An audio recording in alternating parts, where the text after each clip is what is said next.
Hola amigos, acá Omar Vázquez desde el Este San José. Voy a hablar acerca del techo de la deuda a pedido de una amiga. ¿Qué es el techo de la deuda? Bueno, es el tope límite que el Congreso le ha puesto al presidente para que se pueda endeudar.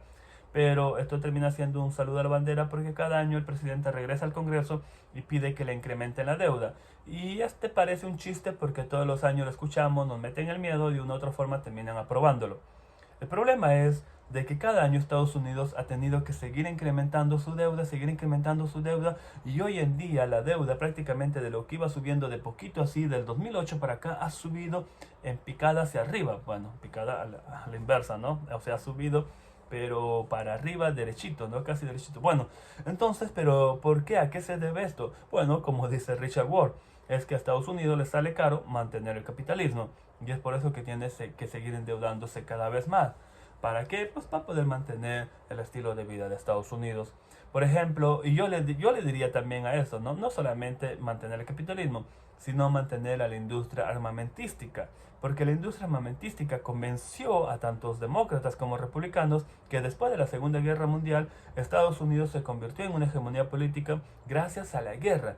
Y es por eso que vemos a congresistas tanto demócratas como republicanos financiando guerras o promoviendo guerras eternas.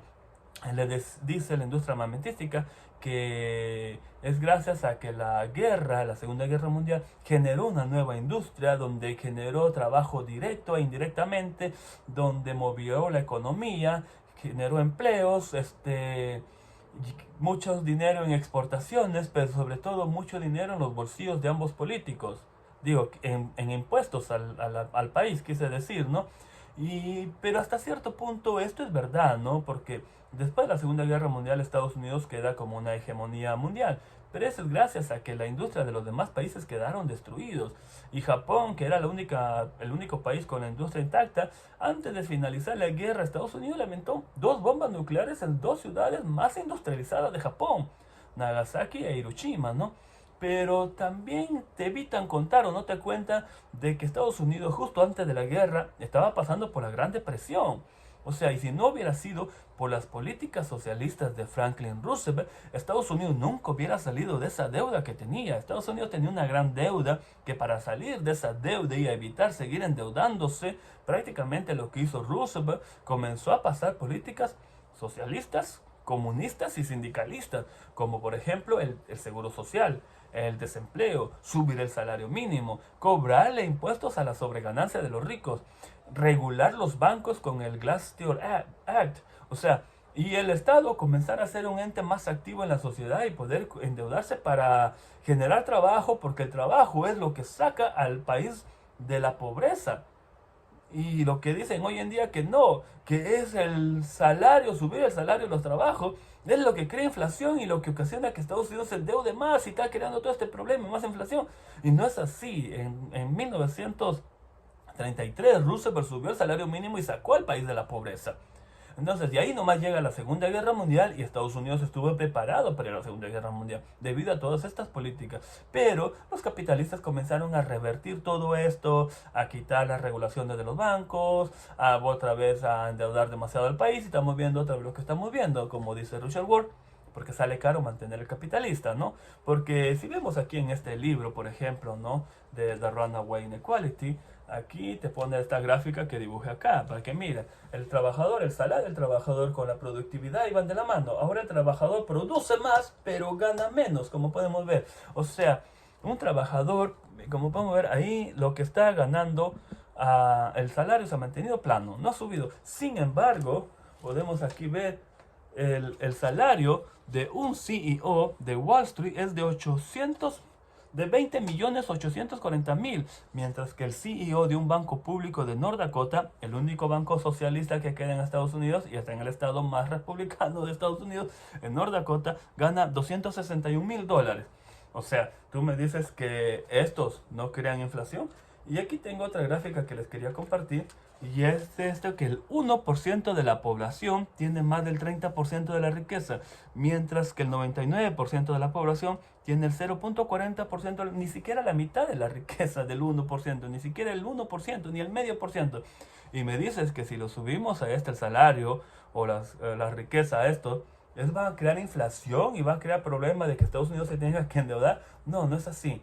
Es debido a que por ejemplo, te voy a dar unos ejemplos, ¿no? El 30% de lo que se producía en China ya no se produce en China, se está produciendo en otro país debido a la guerra económica que se metió Trump y la está siguiendo Biden. Y esto está creando inflación. De algún lugar hay que sacar este dinero para poder cubrir la inflación. ¿Y cómo es? Endeudando al país. Otra de las cosas es las guerras. Como les dije, la industria armamentística que financia ambos partidos políticos dice que va a haber, así como la Segunda Guerra Mundial cubrió la deuda que venía arrastrando Estados Unidos, va a haber un tipo de tercera guerra mundial que va a generar una nueva industria, mucha ganancia y va a cubrir toda la deuda que está Estados Unidos arrastrando. Claro, ahora ya hay bombas nucleares, la única diferencia. Y lo que estamos viendo hoy en día es de que Estados Unidos está haciendo poco o nada para contrarrestar esta deuda. ¿Y qué sigue haciendo? Bueno, sigue subsidiando a la industria petrolera, le da como 30 billones de dólares para que siga buscando petróleo y nos vende el petróleo caro. O sea, sigue subsidiando la industria armamentística con la guerra en Ucrania, donde se le ha dado ya más de 113 mil millones de dólares, 113 billones de dólares. Y no se le está pagando. La industria, menos la industria, por eso necesita guerra, ¿no? Como la guerra contra las drogas, por ejemplo. Esa guerra contra las drogas obliga a los mundos enteros a combatir a la guerra y les vende armas, pero en Ucrania no le están vendiendo armas, se las está fiando. Y la otra cosa es, como dice Robert Kiyosaki, Estados Unidos exporta dólares. Y yo decía, ¿por qué exporta? ¿Cómo que exporta dólares? Claro, crea inflación al 2% y hace que el mundo entero necesite dólares y Estados Unidos les vende dólares y esa es su ganancia. Pero esa inflación es contraproducente. También le da dólares a China y China nos da el 30% de todo lo que necesitamos en Estados Unidos. Pero a la larga todo esto crea más inflación. ¿Por qué? Porque para mantener al capitalista y para mantener la industria armamentística hay que seguir endeudándose porque Estados Unidos no cobra impuestos para ir a las guerras.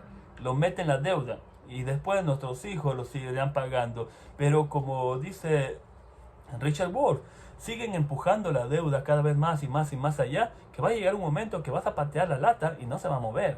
O sea, vamos a llegar un momento que no los va a mover. Para que tengas una idea, en el 2008 Estados Unidos tenía 9 trillones de deuda. 2023 tiene 31.4 trillones de deuda y contando. ¿Y sabes qué es lo más bonito de este libro?